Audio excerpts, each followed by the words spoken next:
전능하사 천지를 만드신 하나님 아버지를 내가 믿사오며 그 외아들 우리 주 예수 그리스도를 믿사오니 이는 성령으로 잉태하사 동정녀 마리아에게 나시고 본디오 빌라도에게 고난을 받으사 십자가에 못 박혀 죽으시고 장사한 지 사흘 만에 죽은 자 가운데서 다시 살아나시며 하늘에 오르사 전능하신 하나님 우편에 앉아 계시다가 저리로서 산 자와 죽은 자를 심판하러 오시리라. 성령을 믿사오며 거룩한 공예와 성도가 서로 교통하는 것과 죄를 사하여 주시는 것과 몸이 다시 사는 것과 영원히 사는 것을 믿사옵나이다. 아멘. 하나님 말씀 마가복음 14장 51절 52절 두 절입니다. 다 같이 읽겠습니다. 한 청년이 벗은 몸에 배에 헛이불을 두르고 예수를 따라가다가 무리에게 잡힘에 배에 헛이불을 버리고 벗은 몸으로 도망하니라. 아멘. 참회록 하면 어거스틴의 참회록이 유명하죠. 이분이 도덕적으로 방탕한 생활을 그리고 무지한 이교도의 신앙을 청산하고 쓴 글이 바로 그의 참회록입니다. 마가도 참회록이 있는데 실제 마가의 참회록이 존재하는 것은 아닙니다. 마가복음의 두 절을 끼워넣은 참회록, 그게 바로 우리가 읽은 본문입니다. 그 앞절에 보면 제자들이 다 예수를 버리고 도망했다 그랬습니다. 한두 명이 아니라 다 예수를 버리고 도망했다. 그런데 바로 그 사건 중에 한 청년이 벗은 몸에 배에 헛이불을 두르고 예수님을 따라가다가 무리에게 붙잡혀서 도망을 했다 하는 기록이 나옵니다. 이건 마가가 한 말이에요. 제자들은 아예 처음부터 다 버리고 도망을 했는데 이 청년은 그 불편한 중에도 이불을 두르고 예수님을 따라갔다 하는 것으로 대비를 시키고 있는 것입니다. 제자들과 비교가 되죠. 어디서부터 따라갔는지는 분명치 않습니다. 자다가 무슨 소리에 깨어서 이불을 두른 채로 따라가다가 잡혔는지 그 시점은 알 수는 없습니다.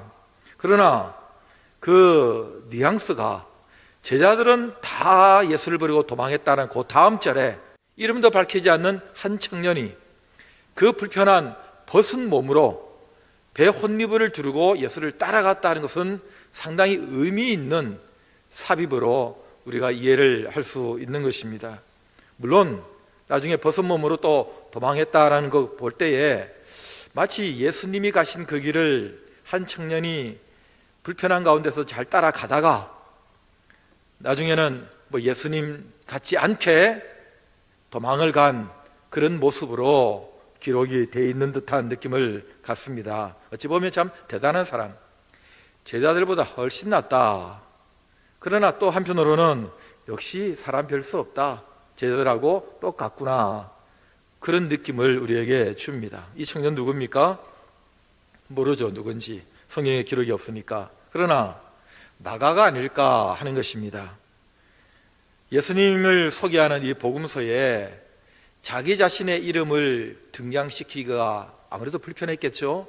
마치 요한복음을 기록한 요한이 자기 이름을 노골적으로 등장시키지 못하고 예수의 사랑하시는 자라고 우회적으로 표현을 했던 것처럼 마가도 그런 식으로 표현하지 않았을까.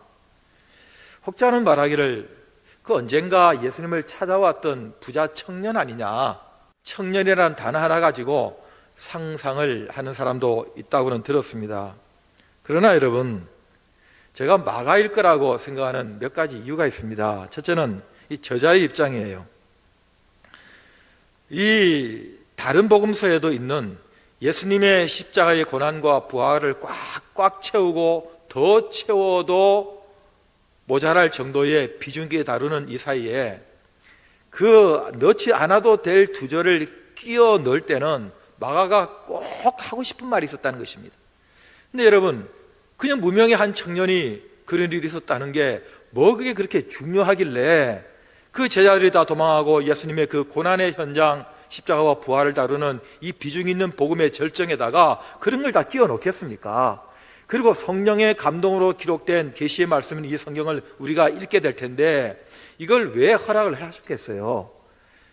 이 최초의 기록자인 마가든 그것을 허락하시고 감동을 주셨던 성령의 원저자들의 의도 속에는 뭔가 특이할 만한, 꼭 알아야 될 만한 메시지가 있었기 때문에 넣은 게 아닌가 하는 것입니다. 그것은 바로 마가가 자신의 고백을 예수님에 대한 복음의 내용에 소개하면서 그 속에 한두 줄 교묘하게 조심스럽게 끼워 넣었을 것이다 라고 생각을 합니다.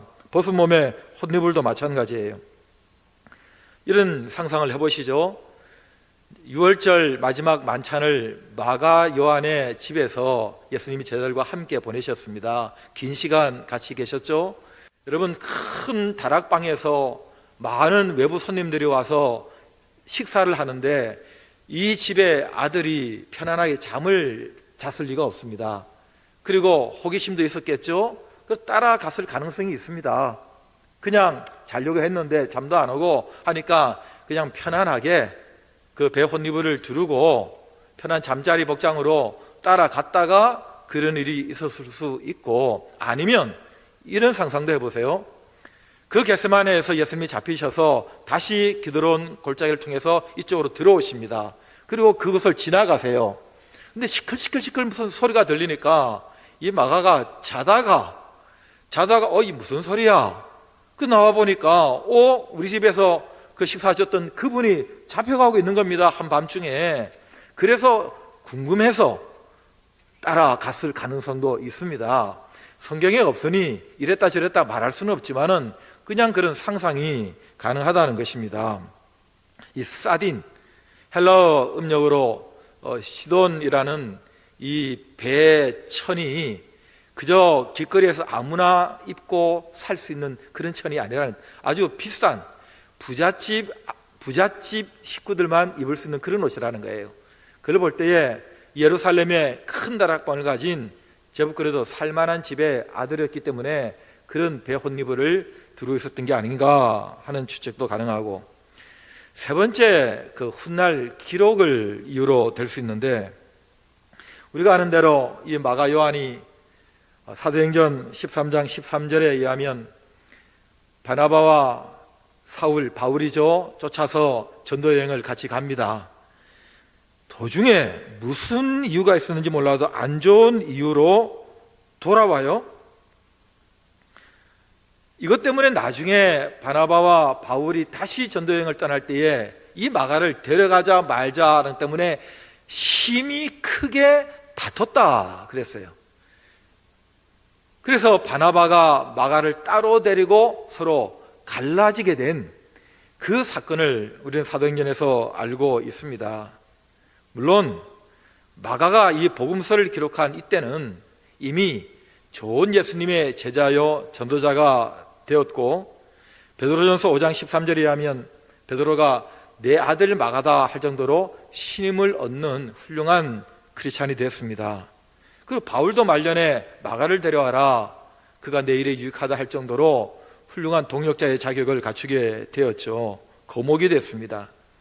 이런 제자의 수준을 갖추게 된 이 마가가 지난날을 돌아보는 것입니다. 저희가 시작했던 그 제자도의 첫 걸음을 뗐던 그 어설펐던 순간들을 그런 상상을 해보는 거죠.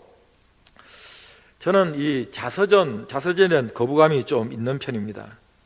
대부분의 자서전이 마치 위인전처럼 좋은 점들만 많이 기록해 놓습니다. 약점은 다 감추죠. 그러나 위인전은 남이 쓰잖아요. 그러니까 그 사람을 좀 높이기 위해서 그럴 수 있다고 하지만은 자서전은 자기 얘기를 자기가 하는 건데, 자기가 자기 얘기를, 자기 이미지를 구축하기 위해서 많은 약점들을 감춘다 할 때는 그 정직하지 못한 거 아니냐. 어쩌면 말년에 나이 들어서 죽을 때까지 그렇게 자기 포장을 하는 인간의 이 한계를 벗어나지 못하는가, 그런 좀 부정적인 인식이 저에게 있어서 그런지 자서전 그렇게 해서 점수를 주지 않은 편이었습니다. 물론 유명한 분 같으면 그 자서전을 통해서 그 시대의 비사들을, 그리고 때로는 역사적 팩트를 알 수 있는 좋은 자료가 된다는 점에서 그 자서전이 갖는 유익이 있다는 것도 잘 알고는 있습니다. 그러나 이 그냥 자서전과 달리 참회록, 고백록의 성격을 가진 자서전은 조금 그래도 점수를 줄 수 있다고 생각하는 거예요. 왜냐하면 그것을 참회록, 고백록이라는 이름을 붙이는 것 순간에 좀 더 정직하게 자신을 드러내는, 반성하는 그런 글의 기조를 유지해 갈 것이기 때문에 그렇습니다. 마가는 지금처럼 무슨 타이핑을 하는, 글쓰기가 쉽지 않은 그 시대에 예수님을 소개하는 그 긴 복음서를, 장편의 글을 쓰고 있는데 여기에 자기 얘기까지 이렇게 두 절 끼워 넣는다? 이거 참 그 당시의 정서로는 쉽지 않은, 지금 우리가 생각해도 거기 들어갈 자리가 아닌데 이런 생각을 갖습니다만은 또 한편으로 볼 때는 오죽했으면 그랬을까 하는 것입니다. 여러분, 이 복음서 살아가신 예수 그리스도께서 영으로 그에게 역사하시는 성령의 감동으로 쓰고 있는 이 복음서에 나를 위해 나를 대신해서 죽으시는 십자가의 그 길을 가고 계시는 예수님을 써내려가고 있을 때에 그 가슴이 얼마나 성령으로 충만했겠어요. 얼마나 감사가 넘쳤겠어요. 얼마나 많은 눈물을 흘렸겠어요. 그런데 그 십자가의 그 고난의 길을 써내려갈 때에 자기에게 있었던 그 작은 한 사건, 나는 그때 뭘 하고 있었는가? 그분의 십자가의 길에 나는 뭘 하고 있었고 도대체 제자들은 뭘 하고 있었는가? 그리고 지금 이 수준까지 수많은 제자들이 예수의 이름으로 죽어나가고 핍박을 받고 나도 이 자리까지 오기까지 얼마나 많은 시간을 주님은 참고 동행하시며 기다려주시고 나를 만들어주셨는가? 그 생각을 할 때에 내가 뭐라도 내 참회의 글을, 내 고백의 말을 하고 싶다. 어떻게든 이런 사람도 있었고 나도 그런 사람이었다. 나도 제자들처럼 흉내는 냈지만 따라갈 수 없는 내 일생이 그런 삶을 살았다. 그러나 하나님의 은혜로 내가 이 자리까지 오게 되었다는 그 얘기를 하고 싶지 않았을까 하는 것입니다. 따르고 싶었지만 그게 호기심으로 뭔가 해서 겟세마네까지 따라갔고, 나중에는 내가 그래도 내가 예수 믿는 사람인데 내가 복음 전하는 사람이 되어야지 하는 각오를 가지고, 헌신의 마음을 가지고 이 이방지역 밤빌리아 버가까지 선배 사도들 따라서 가기는 했지만, 그러나 내가 끝까지 갈 수 없었던 나의 연약함, 마음 먹는다고 되는 게 아니라는 이 나의 한계, 이런 것들을 데자뷰로 다시 떠올리면서 마가는 예수 그리스도의 복음을 소개하는 그곳에 그때 나도 도망가는 그 자리에 있었던 사람입니다 라는 겸허한 자기 고백을 하지 않았을까? 비록 골고다 죽음의 자리까지는 내가 가지 못했고 그 사도들의 마지막 그 전도여행 끝까지 내가 완주하지 못했지만 뭐 이런 마음, 저와 여러분들이 수시로 갖는 그런 마음, 결심했지만, 좋은 성도가 되겠다고 마음먹었지만, 내가 하나님의 사역자의 길을 가겠다고 결심했지만, 무슨 일이 있어도 끝까지 나는 제자답게 살겠다고 그 많은 눈물의 시간을 보내긴 했지만, 때로는 겁이 나서, 때로는 내가 포기할 수 없는 내 인생의 그 어떤 무엇 때문에 나는 가다가 돌아온 사람이 아닌가, 나도 역시 흉내냈지만 도망가고 있는 사람은 아닌가. 난 아직 나이도 있고 가족도 있고 그리고 내 꿈도 있는데 마지막 십자가의 죽음의 길까지 내가 어떻게 따라갈 수 있겠는가라는 그 우리의 연약함이 우리를 하여금 부끄럽게 한두 줄 내 인생에 숨겨진 참회록으로 쓰고 싶은 그런 마음, 우리에게 있지는 않는가 하는 것입니다. 예수님께서 가이사랴 빌립보에서 제자들에게 이런 말씀을 하신 적이 있습니다. 마가복음 8장 34절에 나오는데, 누구든지 나를 따라오려거든 자기를 부인하고 자기 십자가를 지고 나를 따라야 한다. 누구든지 자기 목숨을 얻고자 하는 자는 잃을 것이고 나와 복음을 위하여 자기 목숨을 잃는 자는 구원하게 될 것이다 라는 제자의 길을 말씀하셨습니다. 왜? 사람들이 나를 누구라 하느냐? 너희는 나를 누구라 하느냐? 주는 그리스도시요 살아계신 하나님의 아들이십니다. 그렇게 고백할 때에 축복하며 좋아하셨던 우리 주님께서 내가 고난을 받고 죽임을 당하고 삶 안에 살아날 거야 하고 조금 더 말씀하셨을 때에 무슨 소리를 하느냐고 항변을 하면서 그런 소리 입 밖에도 내지 말라고 하면서 큰 소리를 치고 충성 맹세까지 했던 그런 사람도 그 정도의 사람도 나 저 사람 모른다고 부인하고 다구는 소리에 통곡의 밤을 지나야 했던 바로 그 사람 베드로. 그 베드로도 똑같은 그의 데자뷰 옛날을 추억하면서 내 사랑하는 아들 마가 내 제자에게 그때의 얘기를 들려줬을 것입니다. 마가는 동일하게 그 선배의 길을 따르면서 저도 그렇습니다. 저도 그런 사람입니다. 무엇보다도 나 때문에 위대한 두 사도가 서로 갈랐었습니다. 여러분, 나 때문에 누가 싸웠다는 거예요? 단순하게 싸운 게 아니라 위대한 하나님의 사람들이, 그럴 수 없는 사람들이 나 때문에 싸웠다는 거예요. 나 때문에 갈라섰다는 거예요. 여러분, 그게 평생의 그의 아픔이고 그의 상처 아니겠습니까? 저는 목사로서도 얼마든지 이런 간증을 할 수 있습니다. 잘해보겠다고, 뭔가 해보겠다는 나 때문에 교회가, 그 누구가, 그럴 수 없는 사람들이 상처를 받고 갈라섰다. 이것만큼 내 평생에 죄책감을 가질 수 있는 그런 상처가 어디 있겠습니까? 그러나 한참이 지나고 구브로에 바나바를 따라 들어갔던, 그리고 그 이후에 침묵하는 이 성경의 기록은 마침내 복음 전사 마가복음을 기록한 마가의 당당한 모습으로 다시 등장시킵니다. 얼마나 힘들었을까? 얼마나 피땀 흘린 훈련을 했을까? 얼마나 많은 시간을 또 다지고 하면서 그는 마침내 이런 위대한 믿음의 사람으로 다시 일어서게 됐을까? 우리의 거룩한 상상력은 마가의 삶을 추적하고 싶습니다. 여러분, 이 마가가 말년에 이집트 알렉산드리아에서 복음을 전하고 교회를 섬기는 중에 그 영향력을 무서워했던 이교도들의 침입에 의해서 체포됩니다. 그리고 목에 밧줄이 걸려가지고 짐승처럼 길바닥을 끌려다녔습니다.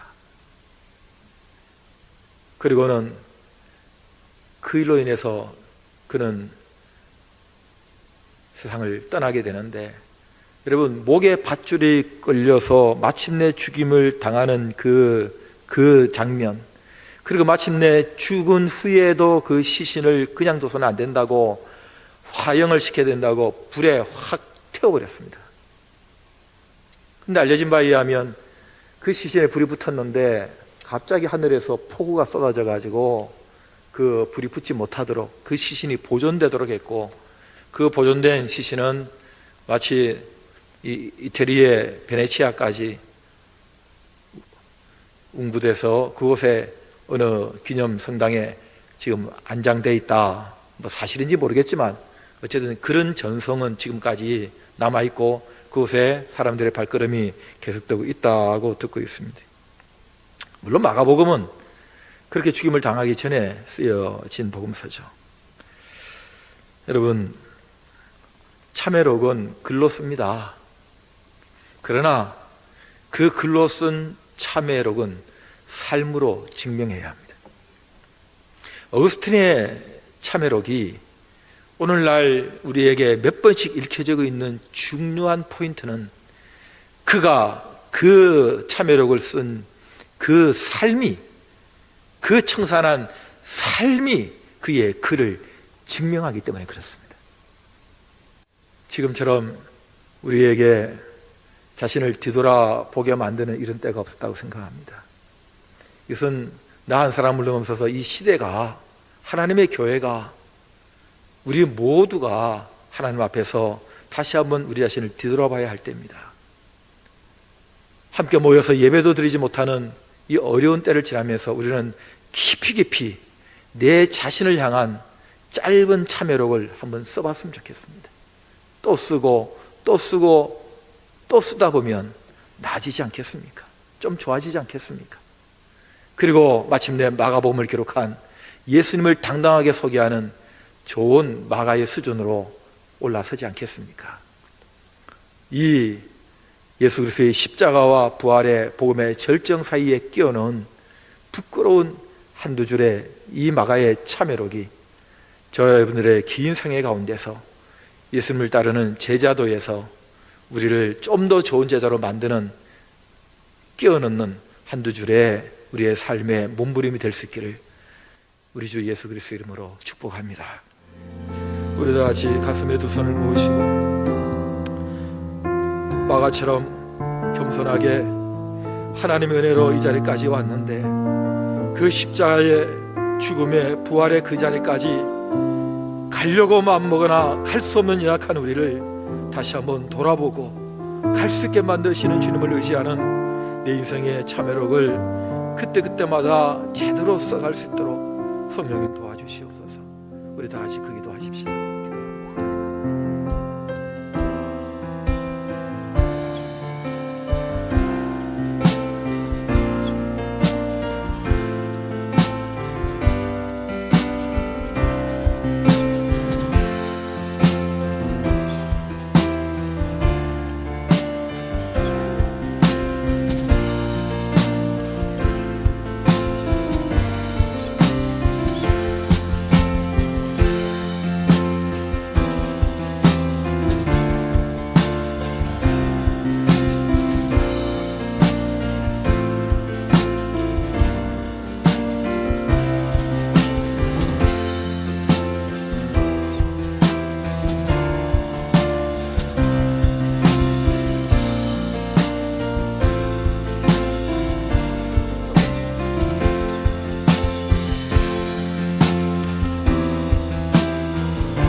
하나님 아버지,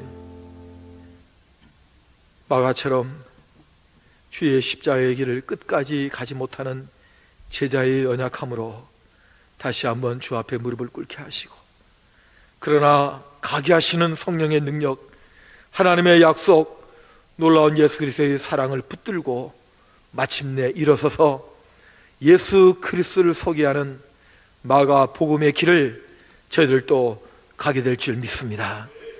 이 예배 받으시고 주님 불쌍히 여겨주셔서 한 사람, 나로 무너진 데를 막아서고 나로 멸하지 못하게 막을 수 있는 한 사람을 내가 찾다가 찾지 못했다는 주님의 그 한탄을 다시 재현하지 않도록 주님 저희들의 겸허해진 무릎을 꿇는 기도를 불쌍히 여기시고 저희 서대문 교회 사랑하는 성도들의 기도를, 예배를 받으시고 주님 이 땅 위에 이 모든 전염병을 멈춰 주시옵소서.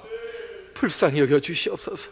다시 일어서게 하시고 다시 교회가 하나님 앞에 겸손하게 무릎을 꿇게 하시고 다시 우리 한 사람 한 사람이 우리 하나님의 십자가에 그리고 부활의 복음을 붙들고 주의 은혜를 구하는 그 자리 우리 하나님께서 긍휼로 덮어 주시옵소서. 우리 주 예수 그리스도의 은혜와 하나님 아버지의 사랑과 성령의 교통하심이 모든 우리 사랑하는 성도들의 예배의 그 자리에 또 기도하는 간절한 그 기도의 무릎 위에 그리고 이 땅 위에 모든 신음하는 많은 한우들과 수고하는 사람들 그리고 구석구석에까지 영원토록 함께 있을지어다. 아멘.